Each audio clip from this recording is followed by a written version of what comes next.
Imagínate por un momento que estás viviendo tu vida normal, trabajando, estudiando, compartiendo con tu familia, cuando de repente sucede algo que cambia todo para siempre.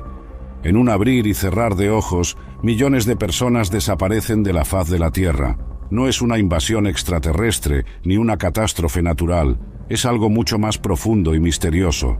Mira, el concepto del arrebatamiento no es algo que se inventó ayer. Este tema tiene raíces que se remontan a los primeros tiempos del cristianismo, pero curiosamente ha generado más debates y divisiones que casi cualquier otra doctrina cristiana. Y aquí viene lo que me parece fascinante. Dependiendo de la iglesia a la que vayas, te van a contar versiones completamente diferentes de este mismo evento. Algunos pastores te dirán que el arrebatamiento sucederá antes de la gran tribulación. Otros insisten que será durante ese periodo terrible, y hay un tercer grupo que afirma que ocurrirá después. Es como si estuviéramos hablando de tres eventos diferentes, pero todos están leyendo la misma Biblia. La palabra arrebatamiento en sí misma es intrigante. Viene del latín raptus, que significa llevar por fuerza o arrebatar. En el texto griego original de la Biblia, la palabra que se usa es harpazo, que tiene una connotación de algo súbito, violento, en el sentido de rápido, algo que sucede sin previo aviso. Pero aquí está el detalle que muchas personas no saben. La palabra arrebatamiento nunca aparece como tal en las traducciones más comunes de la Biblia. Es un término teológico que los estudiosos han usado para describir lo que creen que sucederá cuando Cristo regrese por su iglesia. Ahora, piénsalo bien. Si algo tan importante como esto está en la Biblia, ¿por qué hay tantas interpretaciones diferentes? ¿Por qué no está claro como el agua? Bueno, resulta que la respuesta a esa pregunta nos lleva a un viaje fascinante a través de la historia del cristianismo, las diferentes culturas, las tradiciones teológicas y las formas de interpretar las Escrituras. Mira, cuando los primeros cristianos leían las cartas de Pablo, especialmente lo que escribió a los tesalonicenses, entendían que algo extraordinario iba a suceder en el futuro. Pero no tenían todos los detalles que nosotros hemos tratado de construir a lo largo de los siglos. La realidad es que este tema del arrebatamiento se convirtió en una especie de rompecabezas teológico donde cada denominación cristiana ha tratado de armar las piezas de una manera diferente. Y créeme, algunas de estas interpretaciones te van a sorprender. Lo que me parece increíble es cómo un evento que supuestamente unirá a todos los verdaderos creyentes en el cielo ha logrado dividir tanto a las iglesias aquí en la tierra. Es una de esas ironías que solo pueden suceder en el mundo de la teología, pero tranquilo, que no te asuste toda esta controversia. Al contrario, debería emocionarte saber que estás a punto de descubrir una historia que es mucho más rica y compleja de lo que probablemente te han contado. Vamos a explorar no solo lo que dice la Biblia, sino también cómo diferentes grupos de cristianos han entendido estos pasajes a lo largo de la historia. Te aseguro que al final de este recorrido vas a tener una perspectiva mucho más amplia y profunda de este tema tan fascinante. Los orígenes, que nadie te contó. Ahora que ya metimos el dedo en la llaga de este tema tan controversial, vamos a hacer un viaje en el tiempo para entender de dónde viene realmente toda esta idea del arrebatamiento. Y te advierto que lo que vas a descubrir probablemente no es lo que te enseñaron en la escuela dominical. Resulta que la historia del arrebatamiento como doctrina formal es mucho más reciente de lo que la mayoría de la gente piensa. Aunque las bases bíblicas están ahí desde el primer siglo, la forma en que entendemos el arrebatamiento hoy en día se desarrolló principalmente en los últimos 200 años. Vamos a empezar por el principio. El apóstol Pablo es quien nos da la información más detallada sobre este evento en Primera de Tesalonicenses capítulo 4. Pero aquí viene algo curioso. Pablo no estaba tratando de crear una doctrina sistemática sobre el arrebatamiento. En realidad, estaba respondiendo a una pregunta muy específica que tenían los cristianos de Tesalónica. Estos hermanos estaban preocupados porque algunos de sus seres queridos habían muerto y se preguntaban si esas personas se perderían la segunda venida de Cristo. Pablo les escribió para tranquilizarlos, diciéndoles que los muertos en Cristo resucitarían primero y luego los vivos serían arrebatados junto con ellos. Es importante entender que Pablo no estaba escribiendo un manual de escatología. Estaba consolando a una iglesia que estaba pasando por un momento difícil, pero con el tiempo, este pasaje se convirtió en la base de toda una estructura teológica compleja. Durante los primeros siglos del cristianismo, los padres de la Iglesia como Justino Mártir, Ireneo y Hipólito hablaban del regreso de Cristo, pero no desarrollaron una doctrina específica del arrebatamiento como evento separado de la segunda venida. Para ellos, todo era parte del mismo acontecimiento final. La cosa se pone interesante en el siglo XIX. Fue entonces cuando comenzó a desarrollarse realmente lo que conocemos hoy como la doctrina del arrebatamiento, especialmente a través del movimiento conocido como dispensacionalismo. Uno de los personajes clave en esta historia es John Nelson Darby, un predicador irlandés que vivió en el siglo XIX. Darby comenzó a enseñar que el arrebatamiento sería un evento separado y anterior a la segunda venida visible de Cristo. Según él, habría dos fases en el regreso del Señor. Primero vendría secretamente por su iglesia en el arrebatamiento y luego regresaría públicamente para establecer su reino milenial. Pero aquí viene algo que pocos saben. Algunos historiadores sugieren que Darby pudo haber sido influenciado por las visiones de una joven escocesa llamada Margaret MacDonald, quien en 1830 tuvo una experiencia sobrenatural donde supuestamente vio el arrebatamiento de la iglesia. Ahora, no estoy diciendo que esto sea cierto o falso, pero es fascinante cómo ideas que hoy consideramos fundamentales pueden haber tenido orígenes muy humanos y particulares. La doctrina de Darby se extendió a Estados Unidos principalmente a través de Dwight L. Moody y otros evangelistas. Pero el verdadero punto de inflexión vino con la publicación de la Biblia de referencia Scofield en 1909. Cyrus Scofield tomó las ideas de Darby y las sistematizó en notas que acompañaban el texto bíblico. Esta Biblia se volvió enormemente popular, especialmente entre los evangélicos estadounidenses, y prácticamente estableció el dispensacionalismo como la interpretación estándar en muchas iglesias. Lo que me parece increíble es cómo una interpretación que era relativamente nueva se convirtió tan rápidamente en algo que muchos cristianos consideran fundamental para la fe. Es un ejemplo perfecto de cómo las tradiciones teológicas pueden desarrollarse y establecerse en períodos relativamente cortos. Pero aquí está el detalle importante que muchos pastores no te van a contar. Durante los primeros 1800 años del cristianismo, la mayoría de los líderes de la Iglesia no enseñaban el arrebatamiento como un evento separado de la segunda venida de Cristo.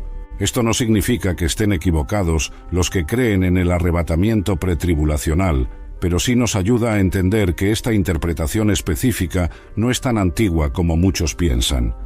La historia de las doctrinas cristianas es fascinante porque nos muestra cómo la Iglesia ha ido desarrollando su comprensión de las Escrituras a lo largo del tiempo. La batalla de interpretaciones.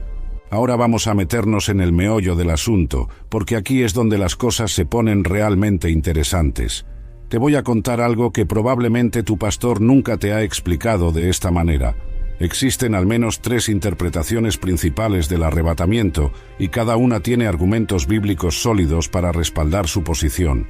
Es como si tuviéramos 3 equipos de teólogos, cada uno mirando el mismo campo de juego, pero viendo partidos completamente diferentes. Y lo que es más fascinante es que todos están usando la misma Biblia. Empecemos con los pretribulacionistas.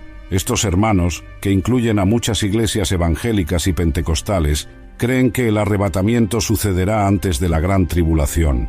Para ellos, Cristo viene primero a llevarse a su iglesia y después comienzan los 7 años terribles de juicio que describe el libro de Apocalipsis.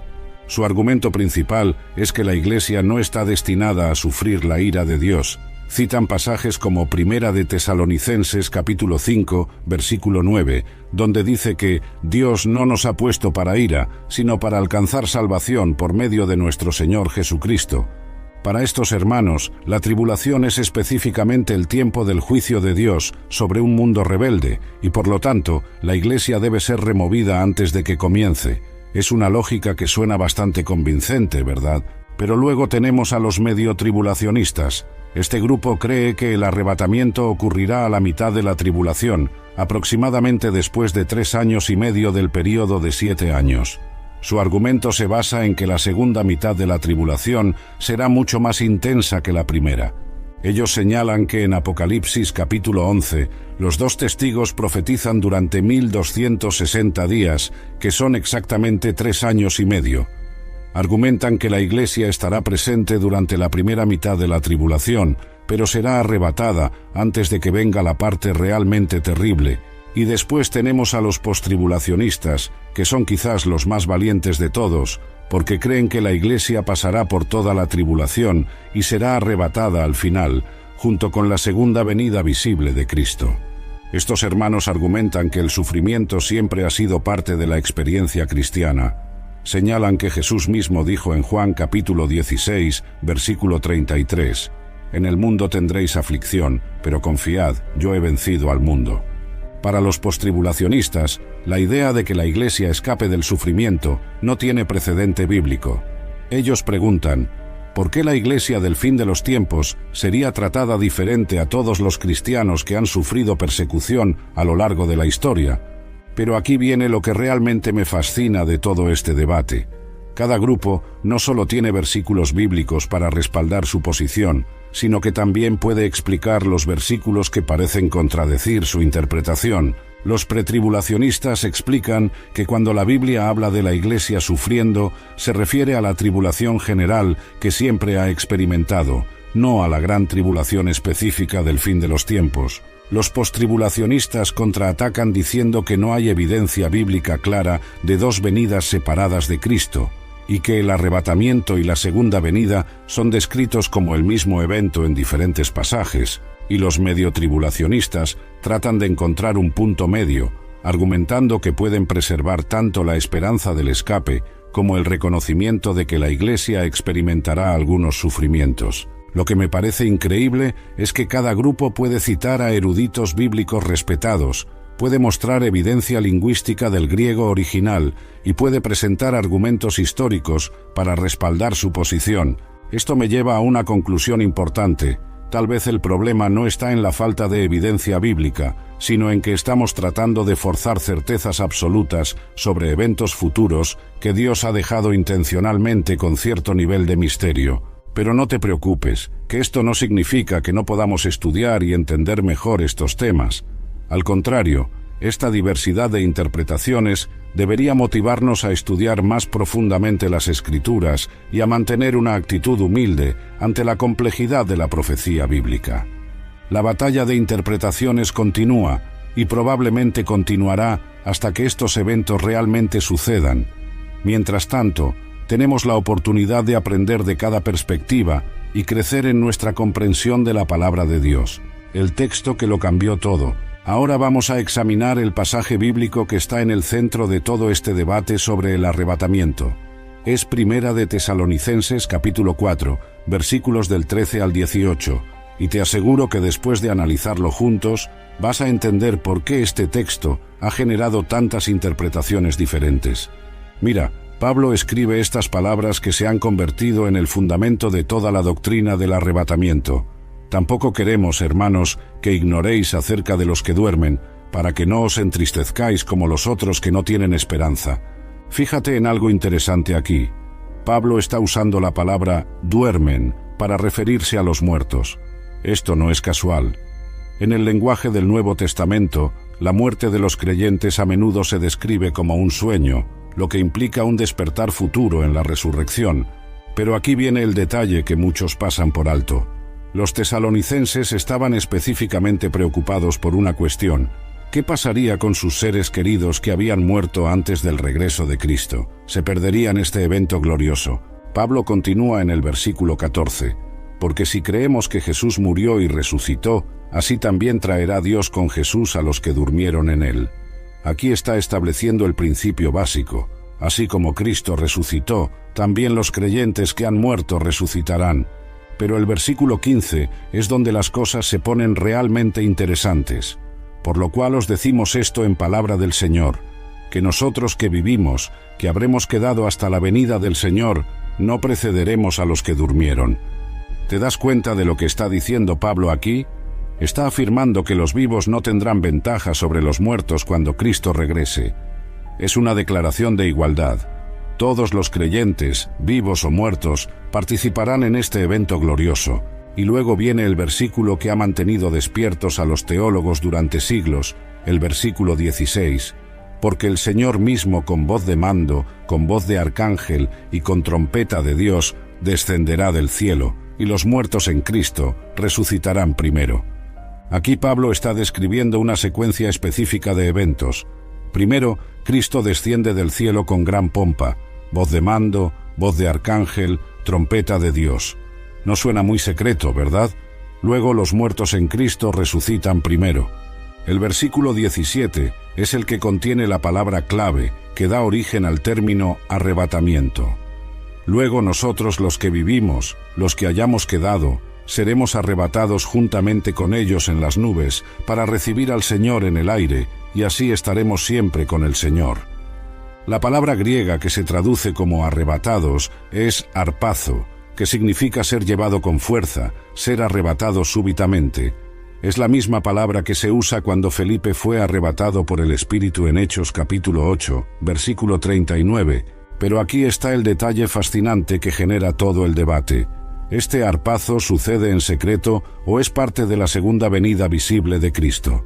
El texto no lo dice explícitamente, y ahí es donde comienzan las interpretaciones. Los que creen en el arrebatamiento pretribulacional argumentan que este evento es diferente a la segunda venida descrita en otros pasajes. Dicen que aquí Cristo viene en el aire para llevarse a la iglesia, mientras que en la segunda venida viene a la tierra para establecer su reino.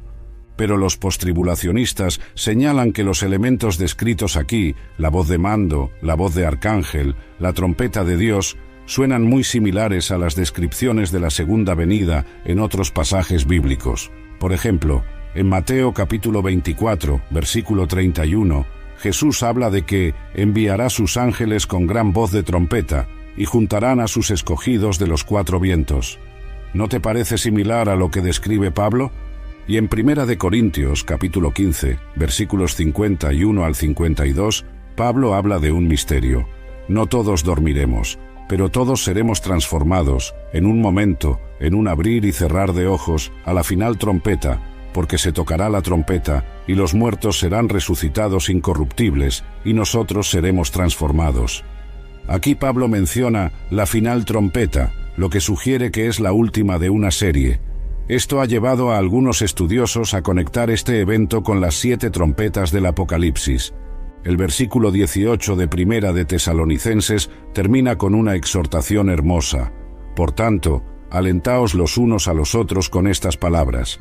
Pablo escribió este pasaje no para crear controversia teológica, sino para consolar a cristianos que estaban preocupados por sus seres queridos. Lo que me parece increíble es cómo un pasaje que fue escrito para traer consuelo se ha convertido en fuente de división entre cristianos. Tal vez eso nos dice algo sobre nuestra tendencia humana a complicar cosas que Dios quiso que fueran simples, antes, durante o después de la tribulación. Llegamos al punto donde tenemos que enfrentar la pregunta que ha dividido a más iglesias que casi cualquier otro tema doctrinal. ¿Cuándo exactamente sucederá el arrebatamiento?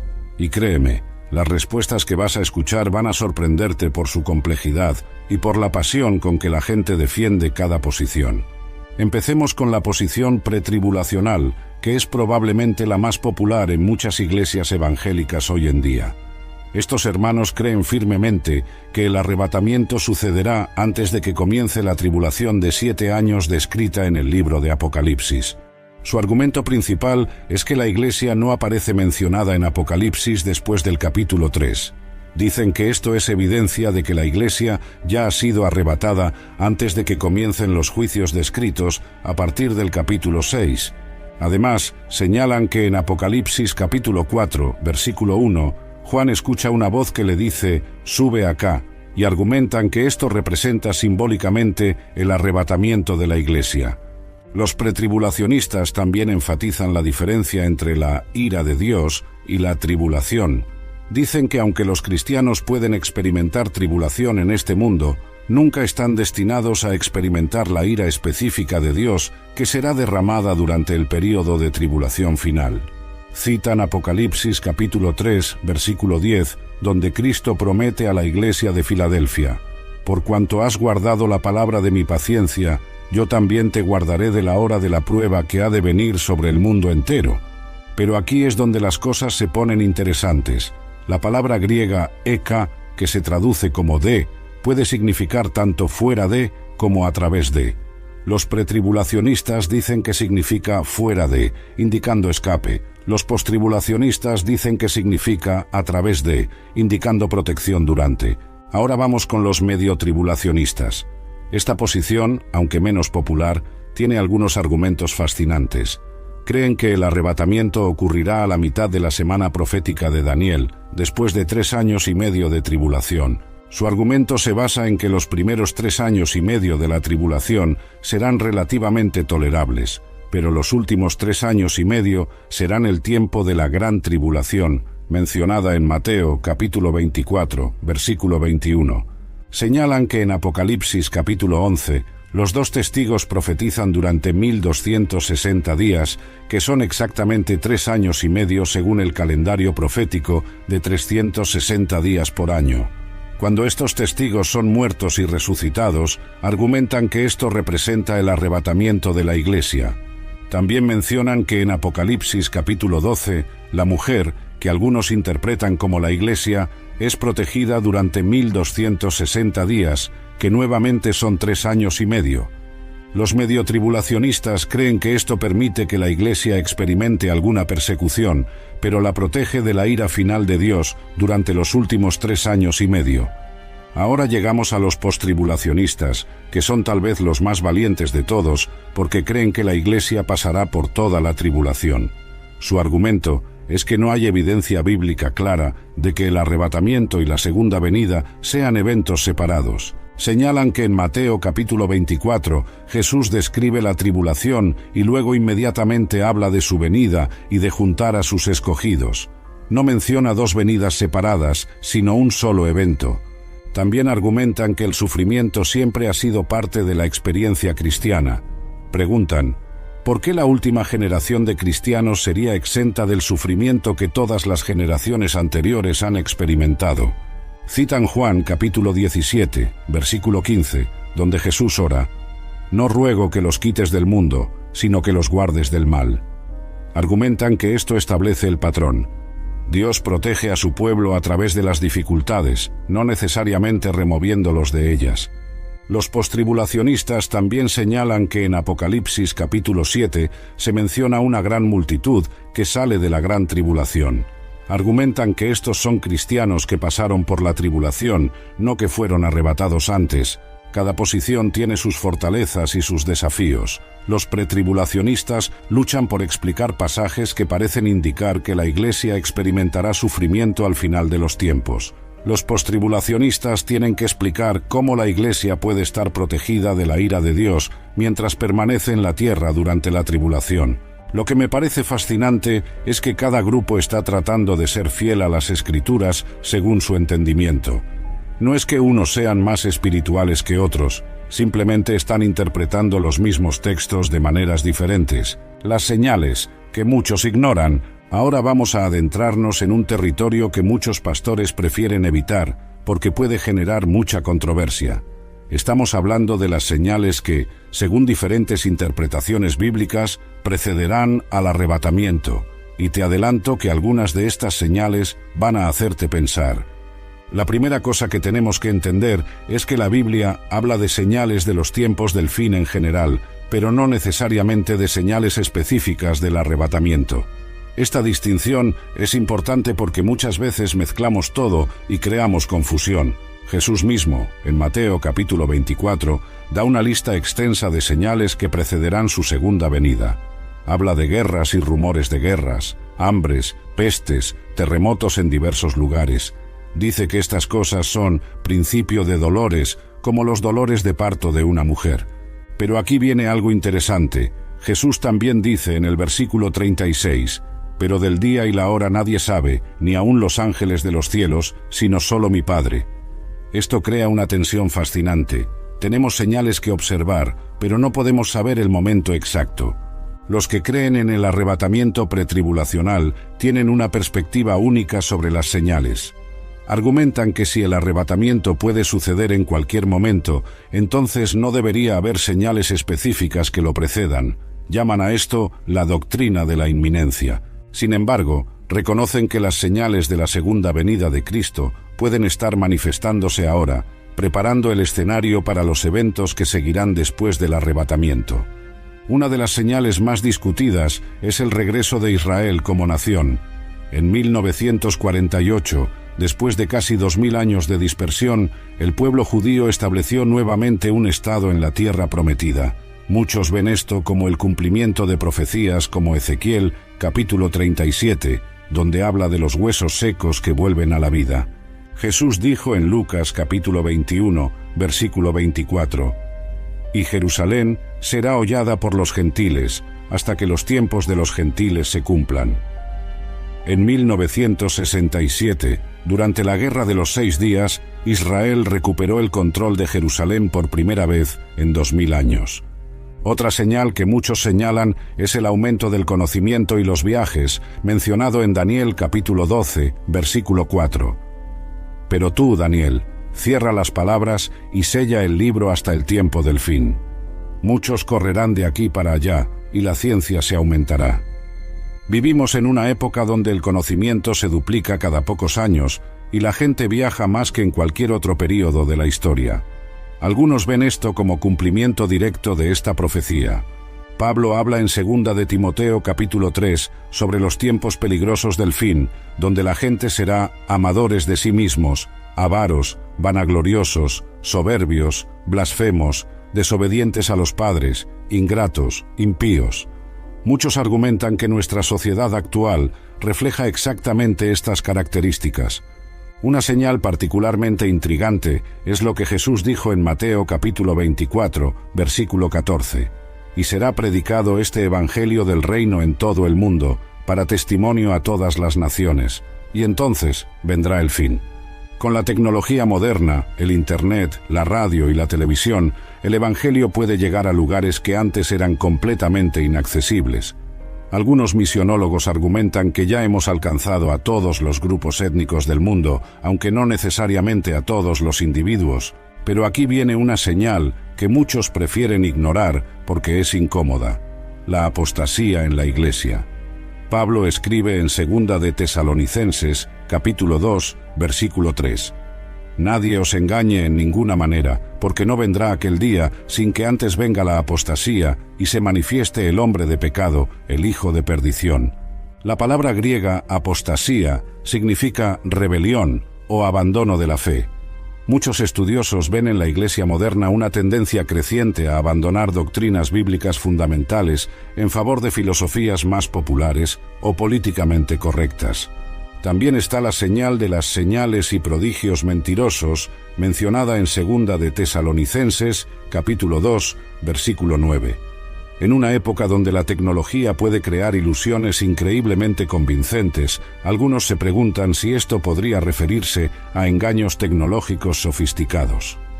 Apocalipsis, capítulo 13, habla de una imagen de la bestia que puede hablar y hacer que maten a los que no la adoren.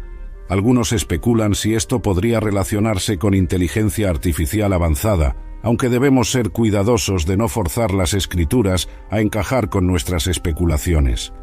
Una señal que me parece particularmente relevante es lo que Jesús dijo en Mateo capítulo 24, versículo 12.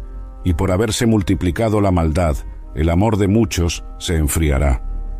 Vivimos en una época de una indiferencia creciente, donde muchas personas parecen haber perdido la capacidad de amar genuinamente.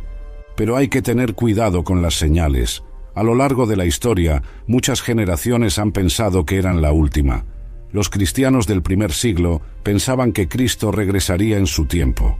Durante la peste negra, durante las 2 guerras mundiales, siempre ha habido quienes han visto las señales y pensado que el fin estaba cerca.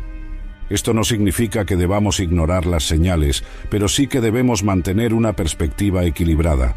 Las señales nos deben motivar a estar preparados y a vivir vidas santas, no a especular obsesivamente sobre fechas específicas. ¿Quiénes realmente serán arrebatados? Llegamos a una pregunta que ha mantenido despiertos a muchos cristianos en las noches. ¿Quién exactamente participará en el arrebatamiento? Y créeme, las respuestas a esta pregunta van desde las más inclusivas hasta las más exclusivas, y cada una tiene implicaciones profundas para cómo vivimos nuestra fe. Empecemos con lo que dice claramente la Biblia. En Primera de Tesalonicenses capítulo 4, versículo 16, Pablo dice que los muertos en Cristo resucitarán primero. Luego, en el versículo 17, añade que nosotros, los que vivimos, los que hayamos quedado, seremos arrebatados juntamente con ellos. La frase clave aquí es en Cristo. Esto indica una relación específica con Jesucristo, no simplemente una creencia intelectual o una afiliación religiosa nominal. Pero aquí es donde las cosas se complican, porque diferentes grupos cristianos tienen diferentes definiciones de lo que significa estar en Cristo. Algunos grupos enseñan que solo los cristianos verdaderamente nacidos de nuevo participarán en el arrebatamiento. Argumentan que hay una diferencia entre ser cristiano nominal y ser genuinamente convertido. Citan las palabras de Jesús en Mateo capítulo 7, versículo 21. No todo el que me dice, Señor, Señor, entrará en el reino de los cielos, sino el que hace la voluntad de mi Padre que está en los cielos. Esta perspectiva sugiere que muchas personas que se consideran cristianas, que van a la iglesia y participan en actividades religiosas, podrían quedarse atrás si no tienen una relación genuina con Cristo. Pero otros argumentan que esta posición es demasiado estricta y genera una especie de salvación por obras, donde las personas tienen que demostrar su espiritualidad para calificar para el arrebatamiento. Hay un grupo que enseña algo aún más específico, que solo los cristianos vencedores o preparados serán arrebatados en lo que llaman el primer arrebatamiento, mientras que otros cristianos menos maduros tendrán que pasar por parte de la tribulación antes de ser llevados en arrebatamientos posteriores. Esta doctrina del arrebatamiento parcial se basa en pasajes como Apocalipsis capítulo 3, versículo 10, donde Cristo promete a la iglesia de Filadelfia que la guardará de la hora de la prueba. Argumentan que esta promesa es específica para los cristianos fieles, no para todos los cristianos. También señalan la parábola de las 10 vírgenes en Mateo capítulo 25, donde 5 vírgenes prudentes entran a las bodas y 5 vírgenes insensatas se quedan afuera. Interpretan esto como una ilustración de que algunos cristianos estarán preparados para el arrebatamiento y otros no. Pero la gran mayoría de los estudiosos bíblicos rechazan la doctrina del arrebatamiento parcial. Argumentan que la salvación es por gracia a través de la fe, no por obras o por el nivel de madurez espiritual. Señalan que 1 Corintios capítulo 15, versículos 51 al 52, dice: «Todos seremos transformados, no, algunos seremos transformados». Una pregunta particularmente sensible es ¿qué pasará con los niños?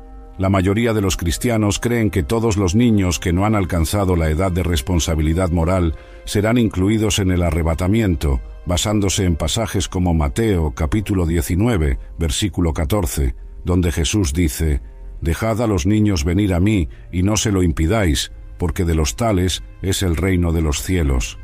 Pero ¿qué pasa con las personas que nunca han escuchado el Evangelio? Esta es una pregunta que ha dividido a los teólogos durante siglos. Algunos argumentan que estas personas serán juzgadas según la luz que tuvieron, basándose en Romanos capítulo 2, versículos 14 al 16. Otros mantienen que la salvación solo viene a través del conocimiento explícito de Jesucristo, citando Hechos capítulo 4, versículo 12. «Y en ningún otro hay salvación, porque no hay otro nombre bajo el cielo, dado a los hombres, en que podamos ser salvos». Una pregunta moderna que surge es ¿qué pasará con los cristianos que están bajo anestesia, en coma, o que sufren de demencia o Alzheimer al momento del arrebatamiento? La mayoría de los cristianos creen que el estado mental o físico no afecta la relación espiritual con Cristo, por lo que estas personas serían incluidas. También está la pregunta sobre los cristianos que están en pecado al momento del arrebatamiento. Algunos grupos enseñan que los cristianos deben estar en un estado de santificación para participar en el arrebatamiento, pero otros argumentan que si la salvación dependiera de nuestro estado espiritual momentáneo, ninguno de nosotros estaría seguro. La realidad es que todos nosotros luchamos con el pecado diariamente, como dice 1 de Juan capítulo 1, versículo 8. Si decimos que no tenemos pecado, nos engañamos a nosotros mismos, y la verdad no está en nosotros. Una perspectiva más equilibrada es que el arrebatamiento incluirá a todos los que tienen una relación genuina con Jesucristo, independientemente de su nivel de madurez espiritual o su condición momentánea.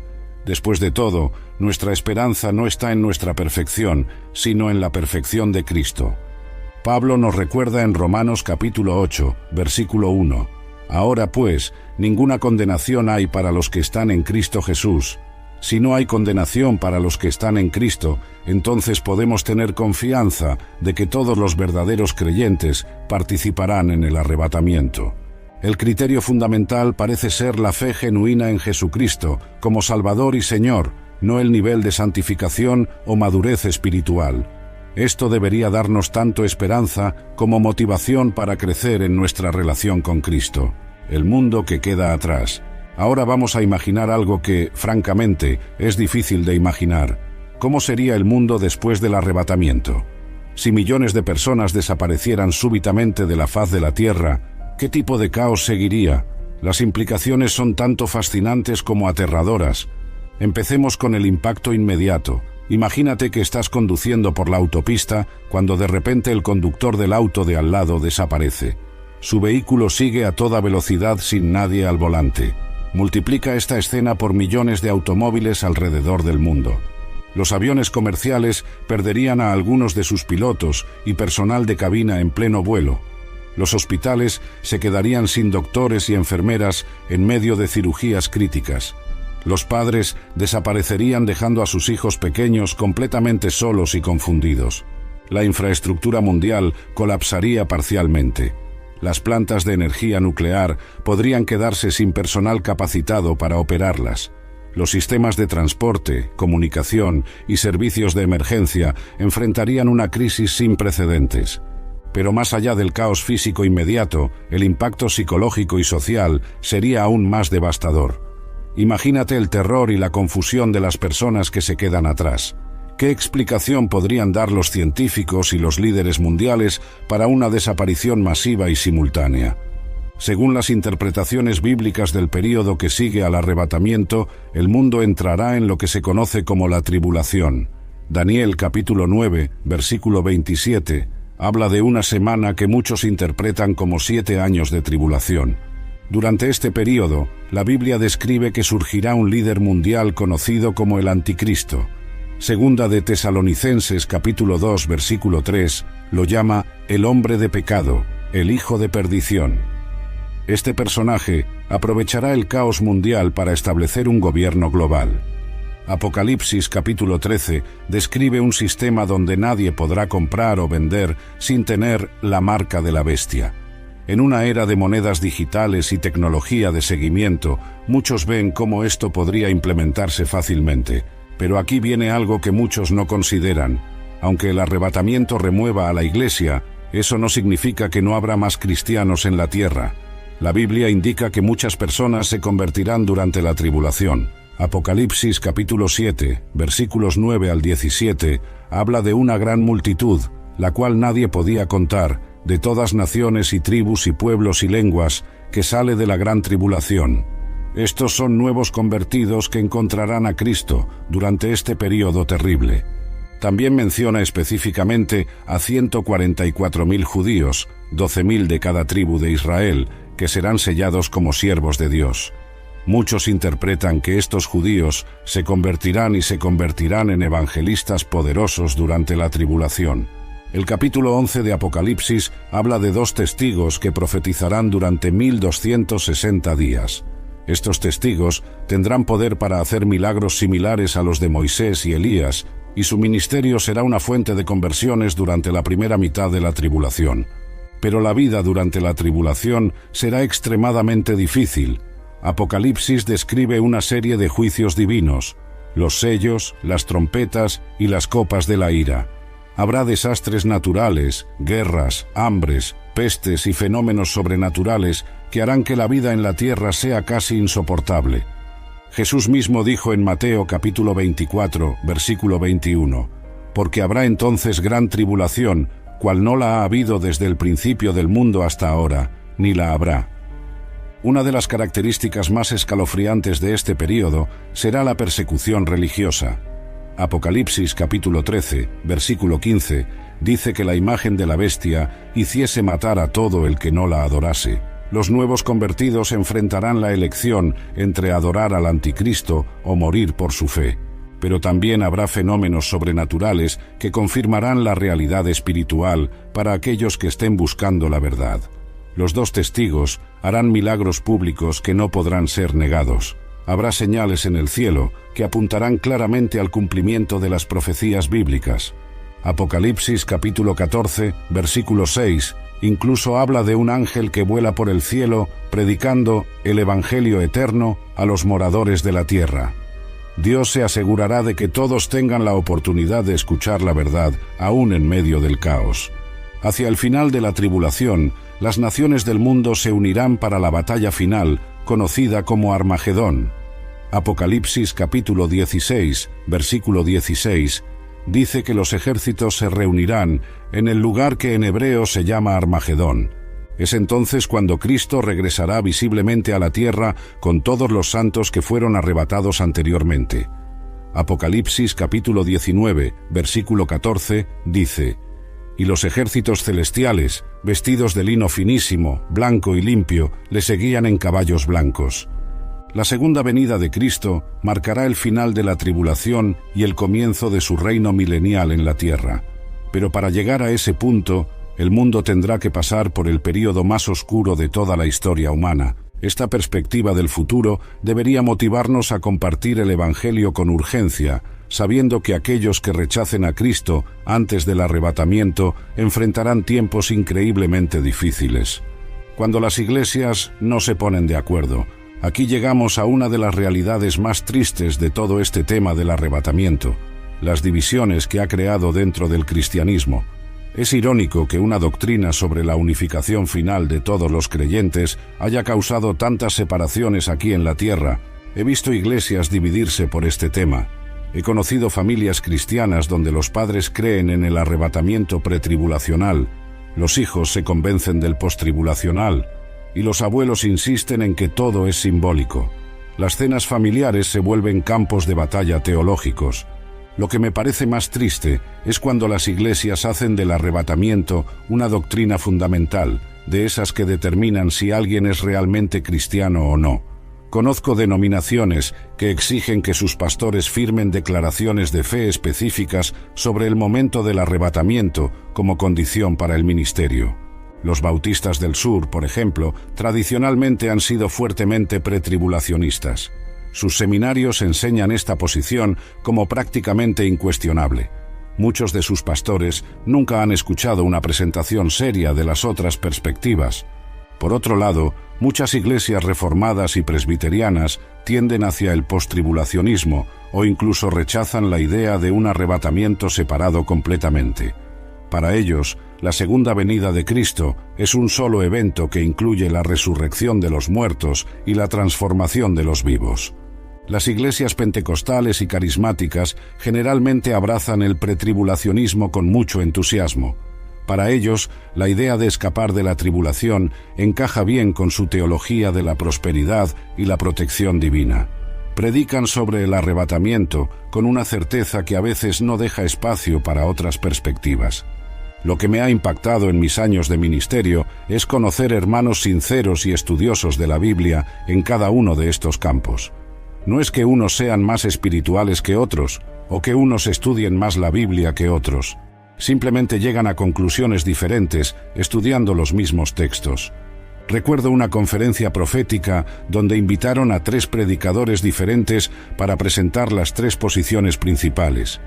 El pretribulacionista habló primero y presentó sus argumentos con tanta convicción que la audiencia quedó completamente convencida.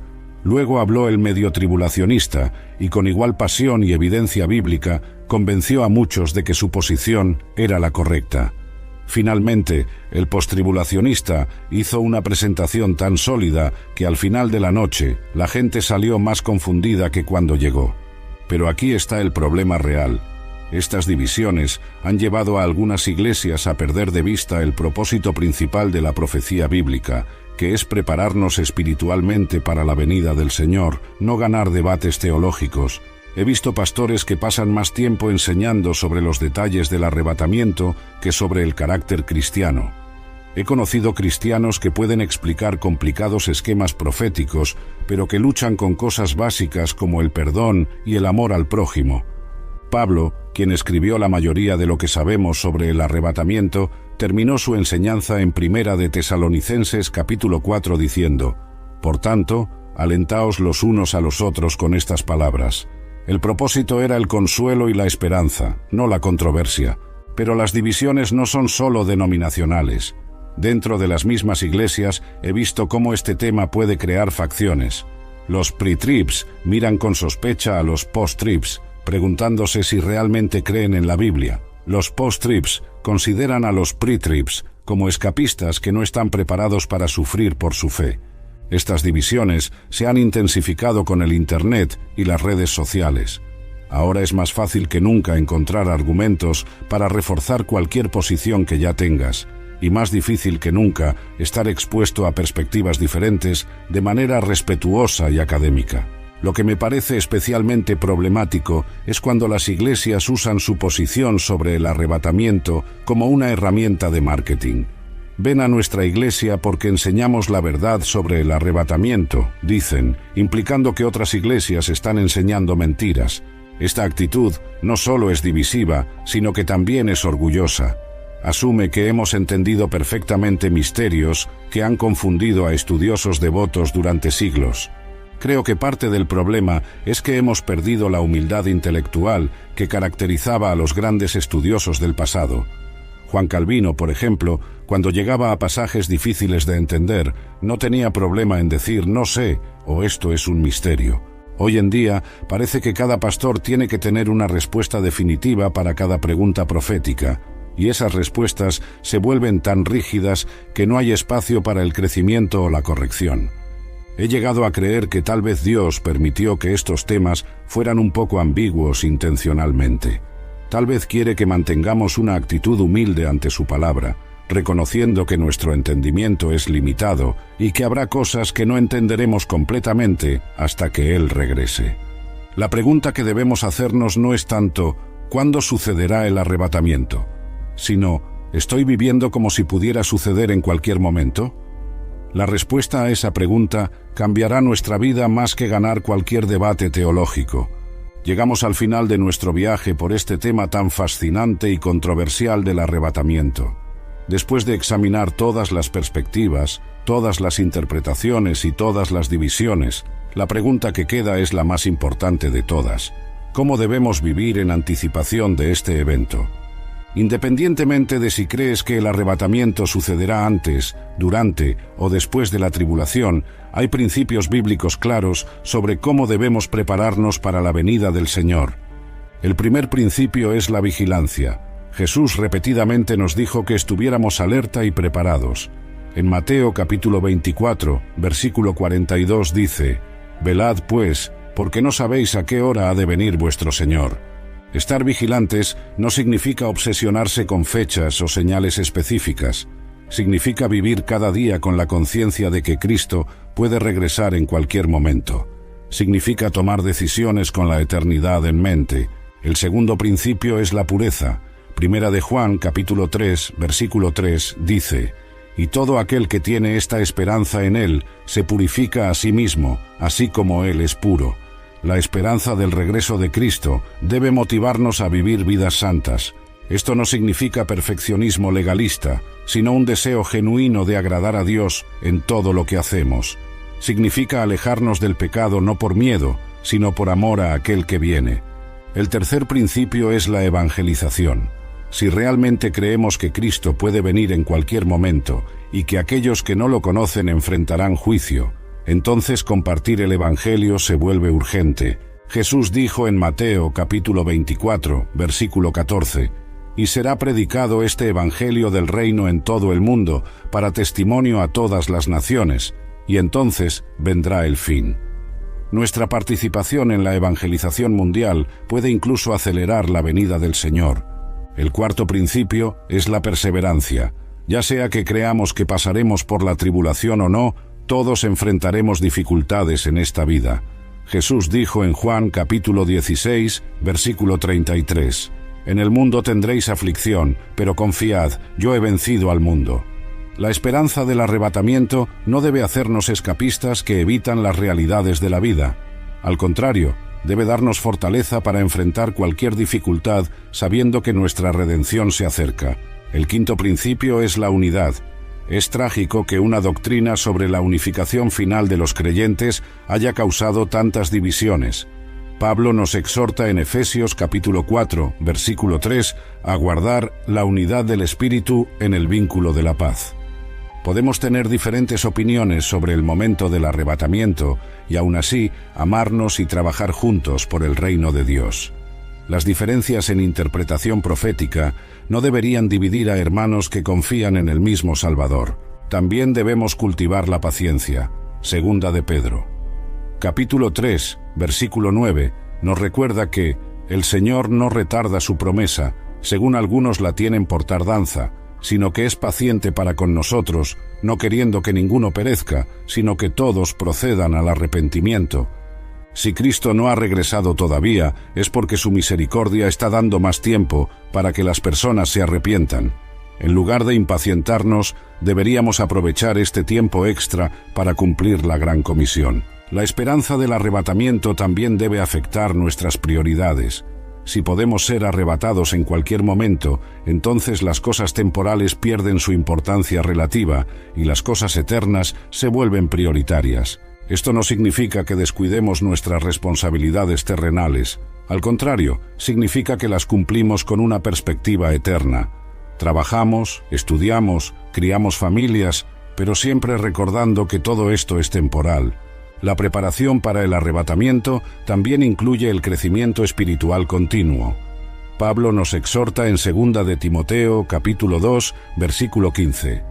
Procura con diligencia presentarte a Dios aprobado, como obrero que no tiene de qué avergonzarse, que usa bien la palabra de verdad. Esto significa estudiar la Biblia con seriedad, orar con constancia, participar en la comunión cristiana y crecer en el carácter de Cristo, no porque necesitemos ganar nuestra salvación, sino porque queremos estar preparados para encontrarnos con nuestro Salvador. Finalmente, debemos mantener una actitud de expectativa gozosa. El arrebatamiento no es algo que temer, sino algo que esperar con alegría. Es el momento cuando finalmente veremos cara a cara a aquel que amamos sin haberlo visto. Primera de Corintios capítulo 2 versículo 9 dice: «Antes bien, como está escrito, cosas que ojo no vio, ni oído oyó, ni han subido en corazón de hombre, son las que Dios ha preparado para los que le aman». El arrebatamiento será el comienzo de una eternidad de gozo, adoración y comunión con Dios que sobrepasa todo lo que podemos imaginar. Con esa esperanza gloriosa delante de nosotros, podemos enfrentar cualquier dificultad presente con victoria. Que el Señor nos ayude a vivir cada día preparados para su venida, ya sea que Él venga por nosotros en el arrebatamiento o que nosotros vayamos a Él a través de la muerte. Lo importante es estar listos para encontrarnos con Él.